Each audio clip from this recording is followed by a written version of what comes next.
চট্টগ্রামকে ভারতের অংশ করার উস্কানি নিয়ে জামায়াতের বিবৃতি। ভারতের রিপাবলিক টিভিতে চট্টগ্রামকে ভারতের অংশ করার উস্কানি দিয়ে বাংলাদেশের বিরুদ্ধে অপপ্রচারের যে খবরটি প্রকাশিত হয়েছে তার তীব্র নিন্দা ও প্রতিবাদ জানিয়ে বিবৃতি দিয়েছে বাংলাদেশ জামায়াতে ইসলাম। বৃহস্পতিবার দলটির সেক্রেটারি জেনারেল ও সাবেক সংসদ সদস্য অধ্যাপক মিয়া গোলাম স্বাক্ষরিত গণমাধ্যমে পাঠানো বিবৃতিতে বলা হয়, ভারতের রিপাবলিক টিভির উপস্থাপক চট্টগ্রামকে ভারতের অংশ করার উস্কানি দিয়ে বলেছেন, চট্টগ্রাম 1947 সালে ভারতের হাতছাড়া হয়ে যায়।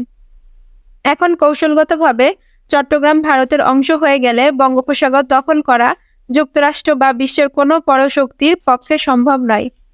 আমি উপস্থাপকের বক্তব্যের তীব্র নিন্দা ও প্রতিবাদ জানিয়ে বলতে চাই যে, ভারতীয়দের এ ধরনের উস্কানিমূলক বক্তব্য বাংলাদেশের স্বাধীনতা, সার্বভৌমত্বের ওপর নগ্ন হস্তক্ষেপের শামিল। ওই উপস্থাপক আরও মন্তব্য করেছেন, বাংলাদেশে নাকি হিন্দু নিধন করা হচ্ছে, সেনাবাহিনী চট্টগ্রামে হিন্দুদের ঘরে ঘরে ঢুকছে। উপস্থাপকের এ বক্তব্য সম্পূর্ণ মিথ্যা, অবান্তর ও উদ্দেশ্যপ্রণোদিত। এ ধরনের মিথ্যা অপপ্রচার বন্ধ করার জন্য আমি রিপাবলিক টিভির প্রতি আহ্বান জানাচ্ছি। সেই সঙ্গে ভারতীয় এ ধরনের অপপ্রচার প্রতিবাদ জানানো ও প্রয়োজনীয় পদক্ষেপ গ্রহণ করার জন্য আমি বাংলাদেশের সরকারের প্রতি আহ্বান জানাচ্ছি।